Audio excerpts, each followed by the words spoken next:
Un saludo, mi nombre es Natalia García, docente de Ética y Religión del Colegio Gabriel Betancur Mejía, y este video hace parte de la estrategia Aprende en Casa de la Secretaría de Educación de Bogotá. Muy buenas tardes, estudiantes del Colegio Gabriel Betancur Mejía. Hoy estamos con estudiantes de grados noveno, décimo y 11. Nos acompaña en este momento el profesor Fabián Sanabria, quien es doctor en Sociología de la Escuela de Altos Estudios en Ciencias Sociales de París, Francia, y docente de la Universidad Nacional y escritor. Muchas gracias, profesor Fabián Sanabria, por acompañarnos en esta emisión. Bueno, profe, le comento un poco. Este encuentro lo estamos haciendo en el marco de la cátedra de religión que tiene el Colegio Gabriel Betancur Mejía. Yo soy la docente Natalia García, soy magíster en investigación social. Así que un poco el enfoque que tenemos en la cátedra de religión es hacer la interpretación desde diferentes ámbitos de las ciencias sociales, es decir, sociología, antropología, miradas históricas, y un poco en este canal hacemos entrevistas en ese sentido. Particularmente para el día de hoy, los estudiantes que se conectan, algunos tuvieron la posibilidad de hacer una lectura previa acerca de unos artículos que usted tiene publicados acerca de las creencias y su tesis doctoral que se denomina Las últimas apariciones de la Virgen en Latinoamérica. Tengo algunas inquietudes para que las dialoguemos a manera de entrevista y también otras que me han enviado algunos estudiantes. También ellos en este momento tienen la posibilidad de escribir a través del chat en vivo las inquietudes que tienen. Es probable que algunas inquietudes sean expresadas desde los textos que ellos hicieron revisión previa. Bien, profe, para iniciar y un poco para contextualizar a los estudiantes que hoy están conectados en esta emisión, en su tesis doctoral usted menciona que hizo un trabajo en 4 lugares donde se dieron apariciones de la Virgen. ¿Podría usted contextualizarnos un poco acerca de este trabajo, dónde se dieron estas apariciones y cuál es la interpretación que se hace desde la sociología? Muchas gracias. Bueno, Natalia, muchas gracias por esta invitación, por esta entrevista. Efectivamente, pues para mí es un placer estar con ustedes conectado a través de YouTube y de estas plataformas virtuales. A veces no es tan evidente la conexión. El mundo contemporáneo es un mundo más de conexiones que de relaciones y nos va a tocar adaptarnos a ello para lo mejor y para lo peor. Efectivamente, mi tesis doctoral pues ya tiene 20 años. Justamente estamos en el 2020 y yo la sustenté en 1999. O sea que el libro es como del 2002, tal vez 2001, posterior, pero la tesis doctoral la sustenté en la Escuela de Altos Estudios en Ciencias Sociales de París en diciembre del 99. O sea que ya son 20 años de ese trabajo enorme que no solamente realicé en el 99, sino desde el 96. Entonces sí, claro, ha corrido mucha agua bajo el puente, es decir, ya después de haber investigado los fenómenos religiosos y de creencias, de haber estudiado religiones comparadas, ahora estoy buscando o buceando más bien en el mundo virtual. En este momento lo que más me interesa son las prácticas de sí, los juegos de sí y las cultos y creencias que se dan en el ciberespacio, en Internet, en las aplicaciones virtuales, en YouTube, en Google Art, en Facebook, en Twitter, en Instagram, etcétera, etcétera. Y es interesante la evolución que ha tenido mi pensamiento y mi trabajo. Desde niño me dediqué a estudiar cultos y creencias, mitos y ritos. Luego, como antropólogo, evidentemente, el campo de la antropología simbólica fue como el ámbito prioritario de mis investigaciones. Luego me fui a Francia a estudiar religiones comparadas y es en ese marco donde hago la tesis de doctorado que se denomina así las apariciones contemporáneas de la Virgen en América Latina, que es un estudio comparado de diversos países porque en ese entonces estaba de moda que la Virgen se aparecía. Y obviamente pues fue como por un azar que yo di con las apariciones de la Virgen porque estaba viajando si mal no recuerdo, de Medellín a Cali, me tocó pasar por Pereira y había un embotellamiento del tráfico impresionante, el tráfico no avanzaba, la vía estaba completamente detenida y hacía un calor del demonio, literalmente. Entonces ahí sí hay que, un calor demoníaco. Entonces en medio de ese calor tan demoníaco, yo traté de saber, bueno, qué está pasando, qué diablos está pasando, que la vía no avanza, que el tráfico está detenido. Entonces dejé el vehículo que me transportaba y empecé a recorrer casi kilómetros en medio de la multitud, tratando de obtener una respuesta. Y me acuerdo que le pregunté a un muchachito qué era lo que pasaba y me dijo, es que la Virgen se está apareciendo.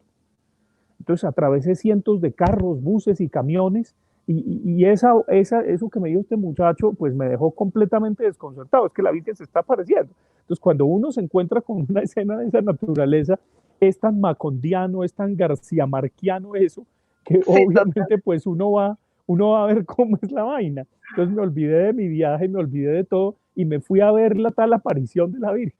Bueno, y obviamente caminé y caminé y caminé y caminé y efectivamente descendí a un sitio que era donde se estaba apareciendo, que era un jardín que le habían construido a la Virgen, después reconstituí todo el terreno y ese día era el último mensaje de la Virgen. Entonces, evidentemente, ¿cómo me iba a perder el último mensaje de la Virgen? Entonces, atravesé toda la multitud y obviamente, pues toda la gente era muy creyente, se botaba al suelo, balbuceaba, disparaba fotografías al aire, cámaras fotográficas al aire. La fotografía juega un rol muy importante en esas dinámicas y entonces, hasta que logré llegar muy cerca del sitio, a unos pocos metros, y vi que había una vidente, una niña vestida con traje de primera comunión, de novia, que estaba en una posición de éxtasis y que con un altavoz, un micrófono tal vez, eh, estaba cambiando la voz y usaba un tono de voz español que decía, hijitos míos, una cosa medio tenebrosa para mí, para la gente no, porque era la Virgen, hablaba con tono español, ¿no?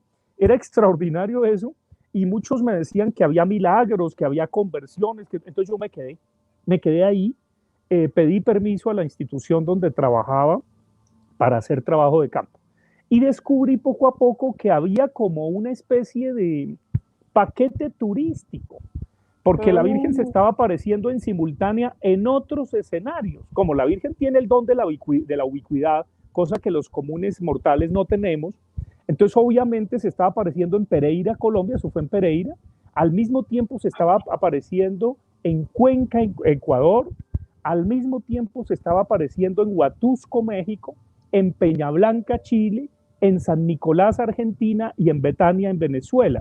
Claro, yo para la tesis selecciono 4 terrenos, pero viajé por toda América Latina con ese paquete turístico, siguiendo a las persiguiendo a la videntes. Virgen. Claro, persiguiendo a las videntes y al vidente. Había un vidente de la Virgen en Chile que los jesuitas le prohibieron que se declarara vidente porque era un muchacho que se había transvestido. Entonces, evidentemente, el director espiritual impuso su autoridad y esa aparición, pues no la contemplo porque la iglesia la desautoriza. Las demás tienen un acompañamiento y obviamente al mismo tiempo después lo reconstituyo en París cuando hago mi doctorado, son las apariciones en Medjugorje, en Bosnia-Herzegovina, en Europa del Este. Y claro, en ese momento es como cuando había platillos voladores, que evidentemente estaban los objetos voladores no identificados, esta vez era la Virgen. Entonces, obviamente trato de hacer un estudio antropológico muy profundo de todo esto que recojo, de los testimonios, del rol de la fotografía, invento una teoría del milagro inclusive, trato de entrevistar un poco a las personas más cercanas, a los directores espirituales, empiezo a surfear cuál es la posición oficial de la iglesia respecto a ello, trato de revisar mis cursos de mariología, hablo con 1000 personas. Y obviamente ese fue mi terreno que evidentemente pues desembocó en la tesis doctoral. Yo recuerdo que cuando empecé con estos estudios hace mucho tiempo, porque esto tuvo que ver primero con mi pregrado en antropología, en la Universidad Nacional me querían quemar, porque como la mayoría de colegas, que después fui su jefe, porque fui decano de estos viejitos, eran comunistas, entonces era terrible tratar un tema religioso, entonces me querían quemar por ese lado, y los religiosos me querían quemar porque cómo iba a abordar desde la ciencia un tema religioso. Entonces, evidentemente, era una posición muy difícil como investigador, pero yo seguí escarbando, y evidentemente fue una de las experiencias más extraordinarias de mi vida. Después de que publiqué el libro de la tesis, esto se volvió también algunos capítulos de una novela que escribí, y lo vuelvo en ficción también, porque es que es como de ficción. Entonces, Sí, obviamente, total. hay toda la teoría del mundo, y es una experiencia con respecto al creer, con respecto a las creencias, con respecto al rito, con respecto al mito en la actualidad. Y claro, ya de eso hace 20 años tengo imágenes que todavía pasan por mi mente de ese terreno. Sin lugar a dudas, soy un hombre de poca fe, no soy alguien que, a mí nunca se me apareció la Virgen, yo nunca la vi, pero no podía negarle a los que decían que la veían, que no la habían visto. ¿Con qué derecho podía yo hacer eso? No, Ujú. tratar de comprender qué era lo que había detrás de la Virgen fue mi trabajo como antropólogo, como sociólogo, y efectivamente descubrí unas cosas extraordinarias de lo que había detrás de la Virgen. Eso no invalida que la gente haya visto a la Virgen, pero ese es el trabajo que hace el antropólogo, el sociólogo, un poco de construyendo los terrenos de lo sagrado para algunos, que de pronto no es para todo el mundo lo sagrado. Y bueno, esa fue mi experiencia de esa tesis, y que me conectó con el mundo de lo simbólico muy directamente, y que evidentemente transformó mi vida en el sentido de que selló un parcours, una trayectoria de investigar lo simbólico, y es lo que hago desde entonces. Investigo el creer, y repito, hoy día estoy investigando el creer, los cultos, las creencias, los mitos y ritos, el deseo también en el mundo del ciberespacio, en el mundo de Internet, en las redes sociales, en las aplicaciones virtuales.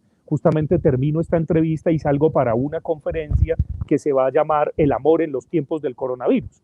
Ujú. Justamente es como el otro extremo, pero ese es Claro. un poco mi quehacer. Bueno, entonces ese es el contexto, Natalia, de esa tesis. Ahí te respondo, y bueno, sigo Ah, bueno, pendiente. muchas gracias. Y bueno, profe, un poco nos interesa saber y qué hay entonces detrás de la Virgen. Yo estuve haciendo también lectura y muchos pasajes me llamaron bastante la atención. Me parece una interpretación muy interesante. Bueno, y pues le comentaba hace un momento que también yo hago parte de mi formación en parte es en ciencias sociales, así que pues estuve muy interesada leyendo su tesis doctoral, me pareció interesantísimo todo el relato, ¿no? Y cuando usted llega a Pereira, cuando tiene la posibilidad de hablar un poco con las personas que vieron a la Virgen, ¿podría usted comentarnos un poco, cuando usted entrevista, por ejemplo, a las autoridades eclesiásticas, a la iglesia, ¿qué mirada encontró usted allí? ¿Se acogían, no se acogían? ¿Cómo ven los curas en Pereira, por ejemplo, estos aparecimientos? Y bueno, en los diferentes lugares que usted visitó, ¿cómo ven ellos estos aparecimientos? Y del lado del peregrino o del seguidor de estas apariciones, ¿cómo podemos hacer esa lectura desde la sociología? Bueno, pues evidentemente la jerarquía eclesiástica es muy diversa, ¿no es cierto? Primero están los Ajá. directores espirituales de las videntes o de los videntes, que en el caso de Pereira y de Ecuador eran franciscanos renovados. Los franciscanos renovados son unos franciscanos nuevos que quieren volver a las fuentes de San Francisco de Asís. Un poco para Ok. recordarle a los que nos están viendo, no son los franciscanos tradicionales, que se dividen en tres: en los observantes, que es la rama más grande, que en los conventuales, y en los capuchinos. No, estos no son ni observantes, ni capuchinos, ni conventuales. Después surgen los terciarios capuchinos, etcétera, etcétera. No, no son Ujú. estos. Estos son nuevos, que surgen en la Calabria, Italia, que es una tierra de brujería, de estudio del diablo. Es una cosa muy interesante. Entonces Ajá. estos misioneros van descalzos. Entonces no usan zapatos ni sandalias, y obviamente tienen una suela de pie, que es su sandalia, y andan solamente con el hábito como San Francisco de Asís. Eso es fascinante. En pleno siglo XXI, entonces uno encontraba estos personajes que obviamente creen en el diablo, son muy parcos. Esos eran los directores espirituales en Pereira y en Ecuador. En Chile, repito, era un jesuita, En Argentina también los jesuitas jugaron un rol muy importante y en Venezuela el clero secular, pero también evidentemente los jesuitas estaban ahí muy cerca. No, la jerarquía eclesiástica ya a nivel de los obispos, por el que simplemente pues te comento el caso de Pereira, estaba Ajá. Monseñor Darío Castrillón Hoyos. Darío Castrillón Hoyos era el obispo de Pereira, muy astuto, un político impresionante. Entonces el tipo miraba era cómo recuperaba eso, porque a él le interesaba era la política. No olvidemos que Darío Castrillón, después de ser obispo de Pereira, fue arzobispo de Bucaramanga y después el Papa Juan Pablo II lo nombró cardenal y fue el prefecto de la congregación para el clero, es decir, el jefe de todo el clero mundial, o sea que era un político de primera. Para llegar a ese cargo hay que ser político realmente. Entonces el tipo Mm, era muy astuto, él miraba era cómo recuperaba la clientela, por decirlo de alguna manera. Eso era lo que le interesaba, pero evidentemente no creía ni cinco en las apariciones. Era obviamente con su tono muy político, muy cercano al expresidente López y al expresidente Betancourt, etcétera. Un político de primera línea. Esa fue la impresión que me causó. Un político que llegó muy lejos, evidentemente, en sus cargos en el Vaticano, pero la embarró porque aconsejó mal al Papa y aconsejó mal también a Ratzinger con respecto a lo que ocurrió en Argentina, negando el reconocimiento por parte del clero del holocausto nazi. Entonces ahí ya mm, vino en capa caída y lo sacaron del Vaticano. Cuando Ratzinger llegó al trono de Pedro, es decir, Benedicto XVI, ujú. evidentemente terminó con una pensión en esos apartamentos que tienen los cardenales en la vía Merulana, ¿no? Yendo hacia el Vaticano. Y es una pensión muy jugosa, como de unos 6.000 euros que les dan a los cardenales. Viven muy bien, pero es el retiro. Entonces esa fue la carrera de Darío Castrillón Hoyos, que en un momento fue papable inclusive. Pudo llegar a ser papa, hay que señalarlo, un político de primera línea. Ujú. Bueno, y a propósito de ello, varios estudiantes me expresaban antes de iniciar esta emisión, ayer que estuvimos hablando un poco en la tarde sobre el texto, cómo es toda esta relación entre poder, política, religión, creencia. Y bueno, también un poco porque hicimos la lectura acerca de la contextualización, entonces también varios estudiantes preguntaban, bueno, nos gustaría un poco que nos ampliaran estos conceptos, por ejemplo, el de vírgenes conquistadoras, encuentro de los dos mundos, que es el mundo pues de los españoles con el mundo indígena. Les ha llamado bastante la atención acerca de Cristóbal Colón y su nombre de la Santa María, ¿no? La guerra de las imágenes, tal vez podríamos ampliar un poquito este contexto. Varios estudiantes manifiestan bastante interés en estos temas. Bueno, pues obviamente para poder interpretar el fenómeno tuve que ir bastantes siglos atrás. Es decir, tuve que ver cómo cuajó el imaginario de la Virgen en América, en el nuevo continente, y evidentemente tuve que mostrar, hacer un proceso de historización de ese imaginario de la Virgen en América, en el Nuevo Mundo, en el siglo XVI. Los primeros misioneros que vinieron, que fueron franciscanos, entre otras cosas, fueron los franciscanos los que introdujeron el imaginario de la Virgen en América y fueron fundadores de ciudades. Y a medida que iban fundando ciudades, le ponían un nombre de la Virgen, porque se suponía que los franciscanos en ese entonces, todavía lo son, pero en ese entonces sobre todo eran milenaristas y así combatían al diablo. Y es muy interesante la primera aparición de la Virgen en América, que es en México, que es evidentemente la aparición de la Virgen de Guadalupe a un Uh -huh. indiecito, a Juan Diego, y obviamente ahí está toda la estructura original, la matriz original, como en una especie de psicoanálisis colectivo se va repitiendo a lo largo de los siglos. Entonces, evidentemente, sí hay una relación muy directa entre conquistar, entre marcar territorio, entre detener la ira del Padre Celestial, y es la Virgen mediadora, evidentemente, Uh y -huh. finalmente esa idea también que va a troquelar el imaginario de las mujeres en nuestro continente, de la maternidad, etcétera, va a llegar hasta mostrar que una mujer solo se realiza siendo madre, por ejemplo. Va a tener que ver con el erotismo, con la negación del cuerpo. Muchas veces recordemos que la Virgen está aplastando desde la Inmaculada Concepción a la serpiente, que es el signo del falo. Evidentemente hay todas esas interpretaciones iconográficas. Entonces, obviamente, el imaginario de la Virgen juega un rol muy importante. No es Uh gratuito que -huh. la extrema derecha latinoamericana sea tan mariana. uno podría verlo en diversos países. Usted encuentra son marianos y todos estos tienen una profunda negación del cuerpo. Hay una cantidad de estructuras antropológicas y políticas que se despliegan de ese marianismo casi que fanático, podría decirlo.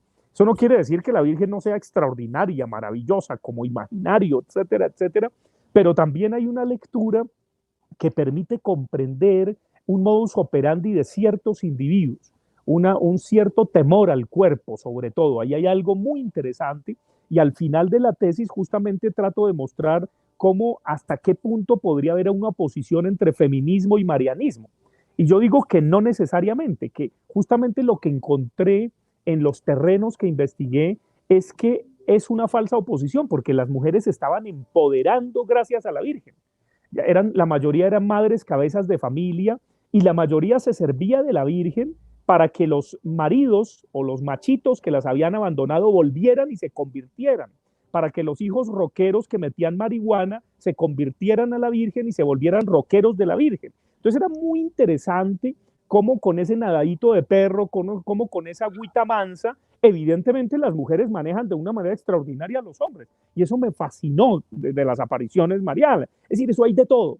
Entonces, es decir, la tesis está, el libro está, ya se agotó desgraciadamente, pero pues hace mucho tiempo que no hablo del asunto. No pensé que en esta entrevista iba a hablar de eso, francamente, pero ahora que vuelvo, pues no, es extraordinario porque ahí dijéramos, aprendí dos cosas que me parecen muy importantes cuando uno es un antropólogo, sociólogo de las creencias.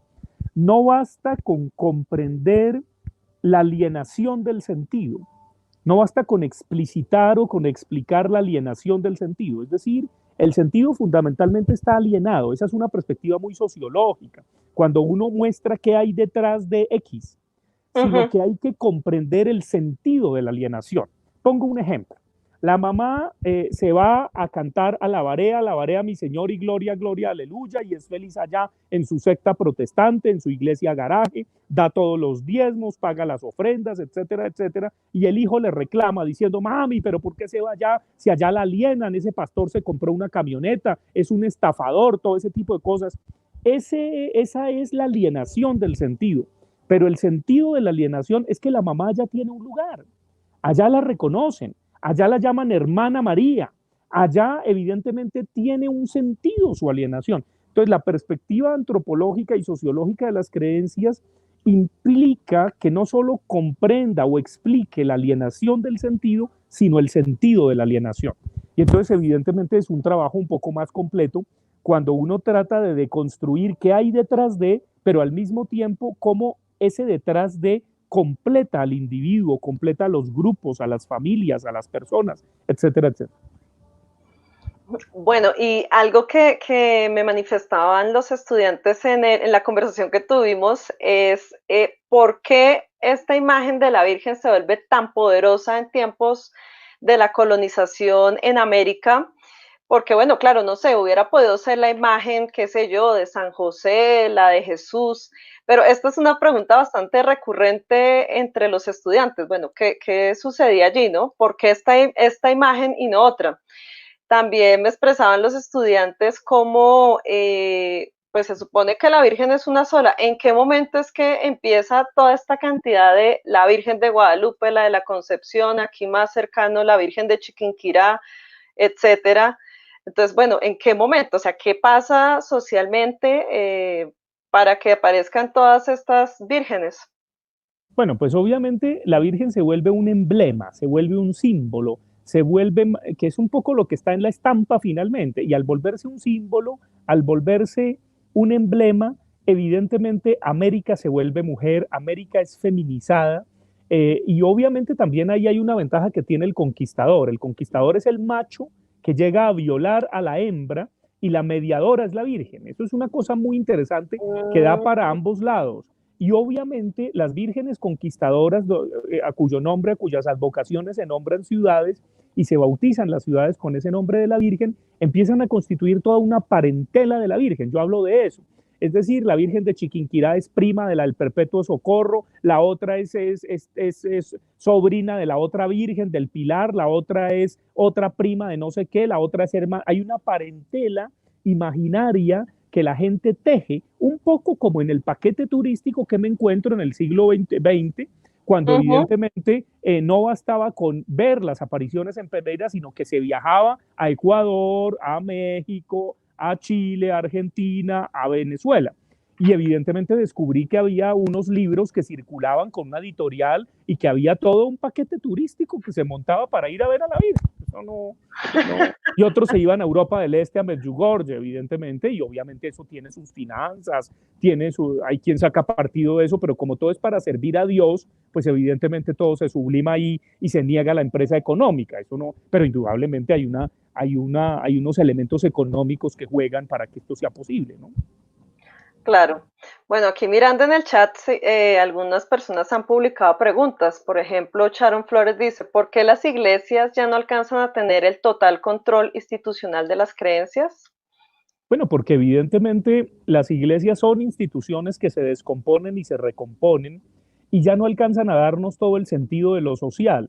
Es un fenómeno que yo analizo también en la tesis, que es el fenómeno de la desregulación y circulación del creer. Pero de la misma manera que se desregula y circula el creer, eso mismo está pasando con el poder y con el saber. Es decir, cuando vemos al Papa repartiendo bendiciones por Zoom, es evidente que es la copa que derrama el vaso. Ya mucha gente no le cree. Ya está solo el pobre viejo. Y lo mismo es el Dalai Lama y lo mismo son los grandes líderes religiosos que en esta pandemia no han consolado a la humanidad porque están llenos de miedo en sus palacios episcopales.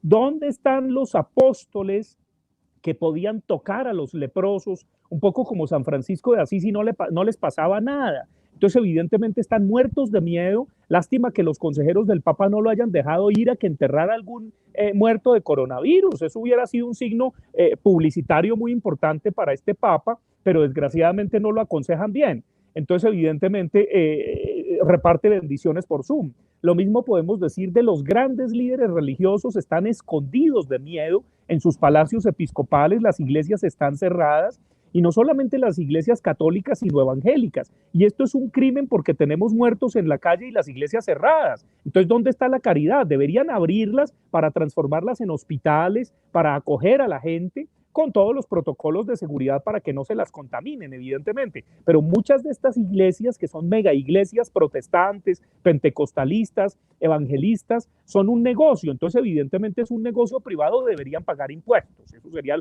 lo primero que uno diría en un Estado de Derecho. Y obviamente, pues los pastores les salió el tiro por la culata, porque algunos han comprado centros comerciales enteros para volverlos iglesias y ya la gente no les va porque está recluida. Entonces Dios se burla de la soberbia de los hombres y de los pastores, por supuesto, que es un negociazo. Es decir, en Colombia, por ejemplo, hay 3 grandes negocios. Montar una EPS de garaje, montar una universidad de garaje o una iglesia de garaje. Son los 3 grandes negocios que, entre otras, no pagan tanto impuesto.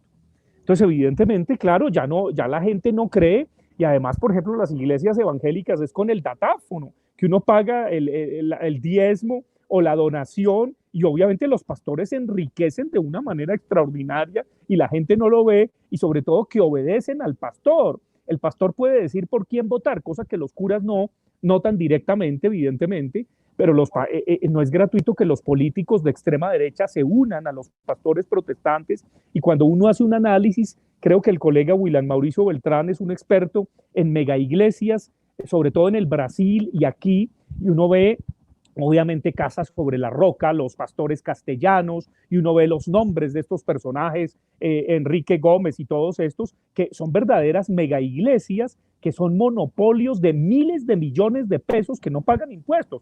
Cuando uno hace un análisis ya en detalle de las mega iglesias, por ejemplo, en Guatemala, en América Latina, pues se da cuenta que detrás de Dios hay un negociazo extraordinario del poder.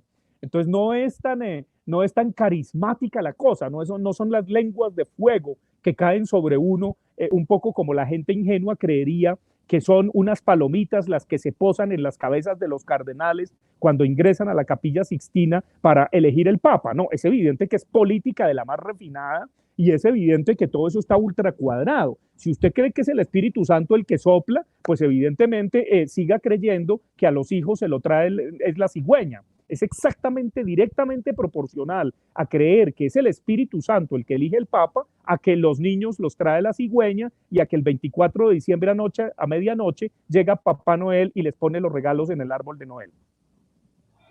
Bueno, profe, gracias por su respuesta. Observo también varias preguntas en el chat. Por acá había otra. ¿Cómo le parece que ellos creyeran en el diablo? Bueno, imagino que la referencia que se hizo hace un buen rato, pero bueno, ahí veo en el chat varias preguntas acerca del el problema del mal, las figuras apocalípticas. ¿Qué nos dice la sociología, profe? ¿Qué interpretaciones hace usted al respecto? Bueno, primero, para el Apocalipsis debo decir que eso tiene un contexto cuando se escribió ese libro, que eso no lo escribió San Juan, sino la escuela de San Juan, que se recluyó en una isla, que es la isla de Patmos, y evidentemente el contexto en que se escribe el Apocalipsis es contra el Imperio Romano. Es una manera como todos estos cristianos que se estaban escondiendo en las catacumbas y que huían de Roma, tratan de defenderse con un imaginario muy poderoso contra las tenazas de los emperadores que los echaban al circo romano y al Coliseo, ¿no? Que es extraordinario. Por ejemplo, una de las cosas, yo debo un paréntesis aquí angular, debo confesarlo, yo soy un fan de los gatos, de los felinos. Para mí los felinos, los hermanos felinos, como diría San Francisco, son muy importantes. Entonces yo soy muy feliz de pensar que este año el Papa no pudo sacar a los gatos del Coliseo romano, porque normalmente en la mañana del Viernes Santo, que de santo no tiene nada, sacan a los pobres gatos, los capturan, para que por la noche pueda venir el Papa a hacer el Via Crucis. Entonces, gracias al coronavirus, este año los felinos, que están por cientos, por miles inclusive, en el Coliseo romano, permanecieron en su territorio y no los sacaron del Coliseo, porque es extraordinario. Cuando vayan a Roma, si ustedes han viajado, miren la cantidad de gatos que hay en Roma y en el Coliseo romano. Entonces yo le daba gracias a Dios por el coronavirus, porque gracias al coronavirus el Papa o los aliados del Papa no sacaron a los gaticos el Viernes Santo para que en la noche hicieran el Via Crucis y le tocó hacerlo a puerta cerrada. Entonces fíjense que también la pandemia ha defendido a nuestros hermanos felinos. Entonces eso me pareció extraordinario.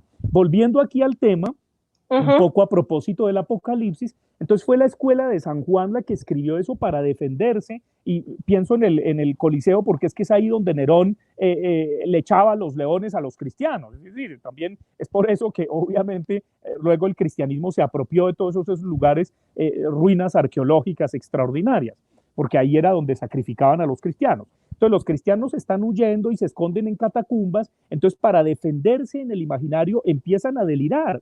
Y el Apocalipsis es uno de los delirios más genuinos de la literatura universal. Cuando uno ve las copas de la ira, los cuatro jinetes, cuando uno ve todo ese tipo de cosas, extraordinarias figuras, pues eso está lleno de metáforas, eso está lleno de delirio, pero es un delirio genial. Claro, es un puro delirio. Yo no es decir, sí, no, de hecho vi bastante, leyendo un poco sus textos, vi bastante estos conceptos del delirio, la ficción.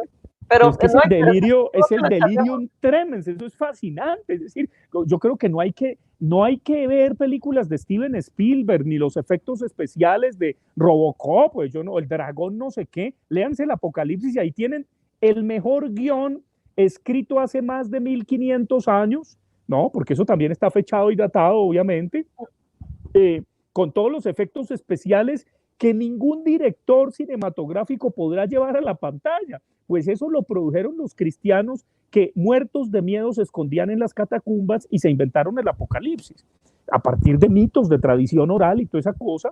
Y obviamente debo decir, para los que se lo leen y se lo creen a pie juntillas, es decir, que lo interpretan como cuando uno interpreta las tablas de multiplicar, 4 por 6, 7 por 4, 28, 3 por 7, etcétera, etcétera. Entonces, evidentemente, uno tiene una cantidad de pentecostalistas y evangelistas que dicen Juan 3:16, Lucas 2:24, Mateo 3:14, Génesis 1:26, 27, Juan 3:16, y conoceréis la verdad y la verdad os hará libres. Y así se aprenden como mnemotécnicamente la Biblia, pues evidentemente están delirando también, porque lo peor que uno podría es aprenderse de memoria la Biblia y creer que es a pie juntillas, desconociendo el contexto donde se escribieron los evangelios, donde se escribió la Biblia, la cantidad de siglos que pasaron para llegar al último papiro del que se tiene noticia. Entonces, obviamente, cuando uno estudia arqueología cristiana o arqueología bíblica, se da cuenta, por ejemplo, de que los evangelios fueron escritos 60, 70, 80,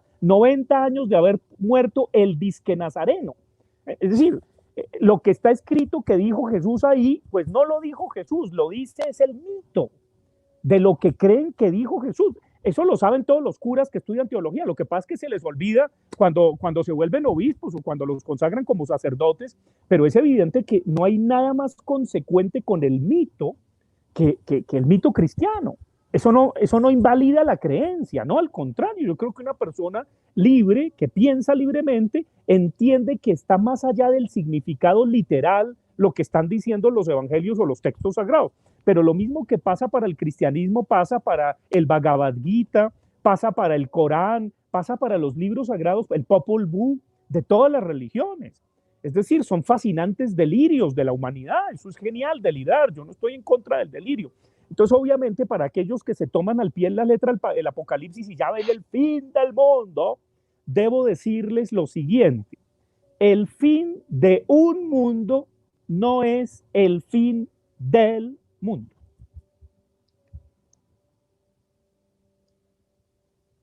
El fin de un mundo no es el fin del mundo. No. El mundo sigue y sigue sin uno, felizmente, porque somos prescindibles. Somos un polvo cósmico que se acaba. Es más, los seres humanos somos una bicoca en el universo. El planeta Tierra es una cosa minúscula en medio de este sistema solar, en medio de esta galaxia, en donde hay miles de millones de galaxias como la Vía Láctea. Por Dios. Es decir, podemos ser un error del universo, podemos estar completamente solos en el universo o que haya vida en otro planeta. Entonces, evidentemente, cuando uno tiene una perspectiva más amplia, se relativiza, y creo que es uno de los elementos del coronavirus, y es que el hombre no es el amo y el poseedor de la naturaleza, no, ni más faltaba. Ahora los animales están más felices sin uno, por ejemplo, los patos caminando por las calles de París, eso se me hace genial. Claro, y ya el aire está menos contaminado, ¿no? Qué cosa tan maravillosa. ¿Quién dijo que el hombre era el amo y señor de la naturaleza cuando cualquier cosa, un microbio nos puede hacer desaparecer? ¡Qué genial! ¡Genial! Se me hace genial. Una cucaracha es más poderosa que un ser humano, porque una cucaracha sobrevive a una hecatombe nuclear. Entonces, entonces evidentemente hay que relativizarnos. Y obviamente para aquellos que creen que ya llegó el fin, el apocalipsis, hay que recordar que el fin de un mundo no es el fin del mundo. Aquella niña que el novio la dejó, o el amante, aquel muchacho que lo dejó la novia y que se va a suicidar porque es el apocalipsis. Mire, el fin de un mundo no es el fin del mundo. Para que entiendan. Profe, a propósito del coronavirus, por aquí encontré algunas preguntas en nuestro chat virtual en vivo. Dice Giancarlos Duarte, lo que se está presentando en el mundo con la pandemia por el coronavirus, al ver la poca reacción de los dirigentes religiosos, ¿le quita creencia a los seguidores de ellos? Bueno, ¿cómo vemos las creencias y las religiones en este contexto del coronavirus? Bueno, lo que les quita es credibilidad a los que se las dieron de ser los sacerdotes, los administradores de lo sagrado. Pierden credibilidad. Y en este momento estamos llamados a reinventar los dioses, a reinventar lo sagrado. No hay que olvidar que para el paganismo los dioses son un invento de los hombres. Esa es la gran verdad del paganismo. Cuando uno estudia religiones comparadas, descubre una verdad de perogrullo que el creyente no quiere reconocer. Y es que las religiones nacen, crecen, se reproducen y mueren. Se multiplican, se dividen, se ramifican y mueren. Cuando uno estudia historia de las religiones, constata que hay cientos de religiones sepultadas, muertas, panteones de dioses que ya están, se volvieron arqueología. Claro, como uno cree tener la verdad, el creyente, que ese es el problema del creyente y del creyente fanático. Ah, no, él tiene la verdad. Yo me acuerdo un día, hace unos años, por época justamente de las apariciones de la Virgen, yo fumaba pipa, fumaba tabaco. Entonces estaba en una banca fumándome mis bocanadas de tabaco y llegaron dos hermanas testigas de Jehová. Ahí hay que hacer aclaración, acuerdo de género. Entonces llegaron las testigas de Jehová a evangelizarme, pero en el fondo querían evangelizarme porque les molestaba que yo fumara y para ellas es pecado fumar. Entonces yo como las conocía, es decir, vi su indumentaria y dije, ya sé que es lo que vienen a importunarme mi paz de fumar mi tabaco. Entonces les dije, hermanas queridas, yo me convierto a su fe ya mismo. ¿Dónde les firmo? Ya. Y ellas quedaron como sorprendidas ante mi declaración y en el fondo dibujaron una sonrisa en sus rostros. Entonces me preguntaron, ¿y cómo hacemos? Y yo les dije, con una condición, con que ustedes me juren que están en el error y que la verdad la tienen los católicos. Pues ellas se fueron muy tristes porque tenían la verdad y me dejaron en paz fumando tabaco.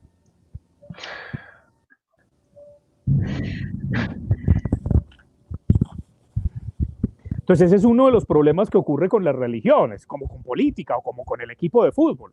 ¿Crees que tu equipo es el coco del paseo? ¿Crees que tu Dios es el Dios del paseo? Mejor dicho, la última Coca-Cola del desierto, y resulta que no. Si tú hablas con el budista o con el shintoísta o con el brahmanista o con los dioses que hay en la India, que eso hay para los turistas también, pues ese que es fanático le jura que ese es el único Dios. Claro, si son más politeístas no tienen el problema de las religiones del libro. El problema de las religiones del libro, que son el cristianismo, el judaísmo y el islam, es que creemos que Dios es uno y único monoteísta y generalmente que nos salva. Que ese es uno de los grandes problemas de Occidente, que estamos atrapados en la verdad y nos creemos dueños de la verdad. Mientras que en el mundo pagano no. En el mundo pagano hay dioses para lo que usted quiera. Entonces ustedes no compiten entre ellos. Es un poco como en el santoral católico, que es muy importante saber diferenciar. Si usted tiene un problema de derecho penal, no vaya a acudir al santo especialista en derecho civil porque pierde el pleito. Entonces hay que saber cuál es la especialización del santo para ponerle la velita.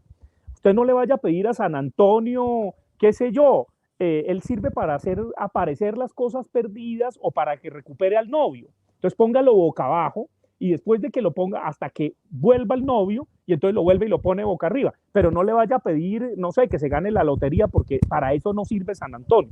Entonces hay que saber las especialidades paganas, dijéramos, de los dioses, de los santos, y en la medida en que uno sabe las especialidades, pues no compite entre ellos y ya, santas Pascuas. Claro, lo que estoy diciendo yo sé que es muy provocador, pero es justamente para que relativicemos nuestra creencia de creer que es lo único, que sin ti no puedo vivir, sin ti yo no soy, que es lo mismo con el amor de la vida, que uno le dice porque eres tú, porque soy yo, porque estamos hechos el uno para el otro. Resulta que no, con el tiempo, cuando uno se quería saltar al abismo porque lo había abandonado el ser, el amor de su vida, se da cuenta, es increíble que yo me haya enamorado de esta babosa o de este baboso. Es extraordinario. Entonces, por eso les digo, el fin de un mundo no es el fin del mundo.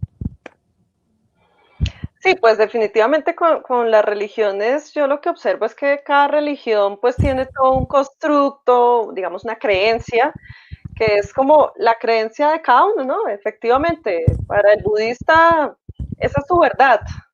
Claro, aunque el budista, la ventaja que tienen los paganos y los que no pertenecen a las religiones del libro es que no convencen a los demás y no pretenden que si el otro no cree, lo queman en la hoguera con la Inquisición. Esa es la pequeña diferencia. No hacen proselitismo, mientras que los de las religiones del libro, los monoteístas, sí. Si el otro no se convierte a su fe, lo chuzan hasta que se convierta, mientras que el budista no le interesa hacer proselitismo, no le interesa que se conviertan a su fe, el shintoísta igual, el brahmanista igual, el que cree en el dios Rama, tampoco. Esa es la pequeña diferencia, es decir, de pronto son menos arrogantes que los monoteístas. Los monoteístas creemos, y si el otro no se convierte a mi fe, mejor dicho, es un demonio, hay que exorcizarlo. No. Y los pastores protestantes de las sectas protestantes, cuando hablo de sectas en sentido sociológico, es decir, se atomizan entre ellos, Los pastores de las sectas protestantes, ellos sí que son expertos en echarle el demonio al que no piensa como ellos, al que no siente como ellos. Claro, lo problemático de ciertas posiciones que son como tan juzgadoras de lo que hace el otro, la otra, pues es que, digamos, se sectoriza y se vuelve imposible lograr algún tipo de conversación, ¿no? Cuando se tiene la verdad, pues es muy complicado lograr algún La tipo de... mejor manera de desarmar al que cree tener la verdad es decirle si tiene toda la razón. Y casi que para sacarle la piedra, hacer lo que yo hice con las testigas de Jehová que me iban a evangelizar y que no me dejaban fumar mi tabaco en paz. Decirles, mire, yo me convierto, pero si me juran que ustedes están en el error. Y como tienen la verdad, se van tristes. Y ya, ya, ya. Sí, eso es ya. Bueno, aquí siguen enviándonos preguntas. Dice Rivera Rojas, dice, ¿en qué momento las iglesias se convirtieron en un negocio? Y por acá otras preguntas. ¿Cuál es su posición o opinión frente a lo escrito en la Biblia? ¿Puede ser una representación real de los pensamientos de Jesucristo o algo escrito con base en las creencias que pueden ser o no reales? Bueno, ahí nos están publicando varias preguntas. Bueno, sobre la Biblia, Biblia quiere decir libros, es en plural. Y obviamente tanto el Antiguo como el Nuevo Testamento, y en el Nuevo Testamento están los evangelios que son sinópticos y los apócrifos. Hay un montón de evangelios apócrifos que son geniales, los invito a que los lean, los busquen, que obviamente la ortodoxia los rechazó, porque no convenía. Hay unos evangelios donde Jesús se casó, por ejemplo, eso a quién le iba a convenir. Entonces, evidentemente, cuando uno estudia arqueología bíblica o arqueología cristiana, se da cuenta bajo qué condiciones la tradición oral se volvió libro. Y evidentemente, si quieren que les dé una palabra concreta de qué es la Biblia para mí, es literatura. Es como Shakespeare, es como el Quijote, es como García Márquez. Lo que pasa es que cuando uno lee El amor en los tiempos del cólera, uno no dice palabra de Dios, te alabamos Señor. O cuando uno lee Hamlet, no dice palabra de Dios, te alabamos Señor. Pero es literatura, no más. Claro, eso suena terrible, pero yo invito a los teólogos que sea a que debatamos ese tema, a ver si no, y les compruebo bajo qué condiciones se escribieron los evangelios, el Pentateuco, etcétera, etcétera, con arqueología, es decir, con cosas que la ciencia ha demostrado, y evidentemente todo esto obedece a la construcción de un mito. Como va uno a saber si Hamlet existió, si Macbeth existió, si el coronel Aureliano Buendía existió, si Don Quijote existió, no importa. Lo que importa es el mensaje que hay ahí, lo que importa es el símbolo que hay ahí, lo que importa es cómo eso jalona nuestro sistema de pensamiento o de sensibilidad. Entonces, evidentemente es lo mismo la Biblia, pero lo mismo ocurriría con el Corán, con el Dhammapada, con el Bhagavad Gita, con los libros sagrados de todas las religiones que hay por todas partes, con el Tao, con cada libro sagrado de cada religión es un mito que condensa tradiciones culturales que podrían caber perfectamente en la palabra literatura. Bueno, por acá otros comentarios que tenemos. Dice, ¿se podría decir que las iglesias manejan la fe de las personas moldeándolas con pensamientos que ellos consideran erróneos en la sociedad, como es la comunidad LGBT? Bueno, pienso que esto lo estábamos hablando hace un momento, pues de cierta manera sí, claro. Es decir, cuando Claro. una persona hace parte de cierto dogma, pues ese dogma se constituye en una verdad para esa persona. Y desde esa verdad hace un juzgamiento hacia todo lo que hagan los demás. Sí, sin duda. Bueno, bueno, profe, y cuéntenos en este momento, en todo ese recorrido que usted ha tenido acerca de las religiones, las creencias, ¿ahora sigue usted escribiendo acerca de ello?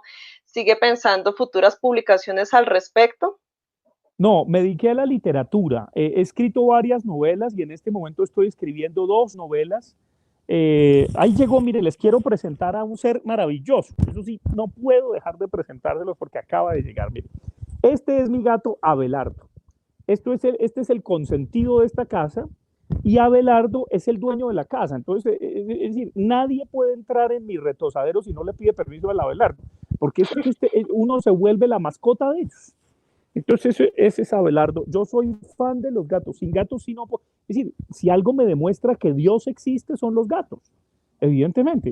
Es decir, qué maravilla los hermanos felinos que existan, o los hermanos conejos, como diría San Francisco. Pero realmente los gatos son, no sé, eso para mí es la prueba fehaciente de la existencia de Dios, ¿no?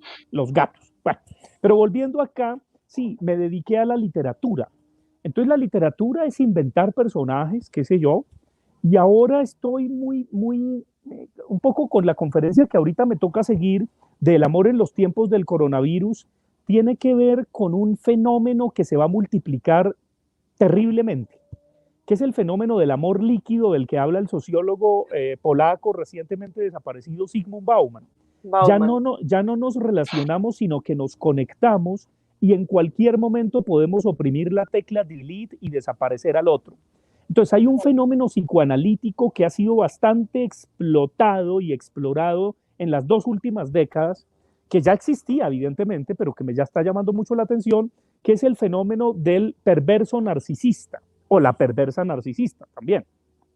El perverso narcisista es una persona que, para no enloquecer, para que no le dé una psicosis, vuelve psicótico al otro, vuelve loco o loca a la otra persona, le echa la culpa a la otra persona en una relación muy ligada, en donde agarra a la otra persona de la manera más sutil del mundo y hace que, y la humilla, y hace que la otra persona se pliegue a él, etcétera, etcétera, de una manera muy sutil. Tan sutil que si alguien alrededor de la víctima le dice, ese es un perverso narcisista, ella lo defiende. No porque le pegue, no, es todo de una manera terriblemente sutil. Esa es la perversión narcisista. Pues bien, en las relaciones a través de las plataformas virtuales de WhatsApp, de YouTube, de Facebook, de Instagram, se está multiplicando y se va a multiplicar geométricamente la perversión narcisista. Comportamientos de perversión narcisista, es decir, a la persona que nos interesa, que queremos, la dejamos en visto, no le respondemos, nos hacemos los bobos, miramos la historia entrando con 1000 triquiñuelas a la plataforma, pero para que la persona no se dé cuenta, etcétera, etcétera, etcétera. Y ese suspenso de la perversión narcisista es lo que me está interesando para una novela que estoy escribiendo en este momento. Qué interesante, más dedicado en este momento a la literatura. Así es. Bueno, por acá en preguntas nos dicen, Kevin Pardo, a lo largo de su estudio, ¿cómo se siente a nivel emocional? No, pues dijéramos, eso es una delicia, sobre todo porque uno siente la gracia divina en sentido panteísta, es decir, Dios está en todo. Y obviamente vivo rodeado de objetos bellos, agradables, trato de no amargarme la vida. Bien, bueno, aquí vamos con una última pregunta. Dice Cristian Monzón, ¿cuál es la diferencia entre creencia y religión? Bueno, dijéramos, la creencia no es solamente religiosa. La creencia puede estar en el fútbol, puede estar en el deporte, puede estar en la moda, puede estar en la política, puede estar en la ciencia. Ahora, lo que pasa es que un tipo de creencia muy importante es la creencia religiosa. Dijéramos que la matriz para entender las creencias está en el campo religioso, pero la creencia la encuentras en sufrir por los centímetros de menos o los kilos de más. Claro, las creencias, veía inclusive en sus artículos, usted nos comentaba que la creencia pues está en diferentes ámbitos, solamente que la religión parece que en ocasiones hiciera una cierta apropiación de la creencia, ¿no? Exactamente. Sí, es una apropiación y es como si usurpara, de alguna manera, como que cooptara el espectro de todas las creencias, pero es solo una modalidad del creer la religión. Hay muchas otras modalidades. Uno puede creer en el tejo o en el billar o en el fútbol o en cualquier deporte. No podemos escapar a la creencia, no podemos dejar de creer. Siempre creeremos en algo. Si no, creerá usted en las zapatillas Nike o Adidas chiviadas que se compran, o en la proteína chiviada que hace que se vuelva vigoréxico y saque esos músculos de enano empaquetado. Pues bueno, profe, creo que hasta aquí hemos abordado, digamos, aspectos relevantes que queríamos conversar con usted acerca de religión, de creencias, de su estudio tan interesante acerca de las apariciones de la Virgen en Latinoamérica. Así que finalmente, pues bueno, yo le agradezco, profesor, por haber aceptado esta invitación. Me parece muy interesante que podamos hacer, digamos, este tipo de espacios porque sobre todo en en un colegio público, pues pienso que definitivamente tenemos que darnos a la labor de escuchar diferentes versiones. Aquí hemos tenido entrevistas, inclusive, bueno, con personas que hacen parte de religiones en específico para conocer cómo se leen, cómo se entienden ellos en sus contextos, en sus formas de ser, de actuar, en sus ritos, ¿no? Cómo ellos otorgan un significado desde allí. Pero también es interesantísimo poder hablar con personas que nos hagan otro tipo de interpretaciones y de acercamientos. Entonces, en ese sentido, profesor, muchísimas gracias por este encuentro. No, Natalia, muchísimas gracias. Espero que no se hayan escandalizado, que al contrario reconozcan que un estudioso de las creencias de algún modo no puede dejar de creer. Soy hombre de poca fe, eso sí, tengo pensamiento crítico, pero creo en los gatos. Entonces ya por lo menos me pueden anotar una creencia para que no me digan que soy ateo. No, no. Vale, profesor, muchísimas gracias. Bueno, creo que en el chat se nos quedaron muchas preguntas por fuera, pero bueno, Bueno, pues pues invitar a los estudiantes, a quienes nos ven, me pueden seguir también en mi canal de YouTube de Sanabria Fabián o de Fabián Sanabria en Facebook, en Instagram también, con mucho gusto, Sanabria Fabián, sanabria.fabián, Sanabria con S, y podemos charlar, podemos compartir, evidentemente. No tengo Twitter porque una bodeguita de un partido de extrema derecha, de cuyo nombre no quiero acordarme, que es de centro, pero democrático no tiene nada, pues me cayó para que me suspendieran el Twitter desde el 1 de enero de este año y lo lograron. Entonces, no, entonces Twitter no tengo. vale, profesor, muchísimas gracias. Es usted muy amable en este Muchas encuentro. gracias a ustedes y que los dioses los bendigan y los dioses me bendigan. Muchas gracias.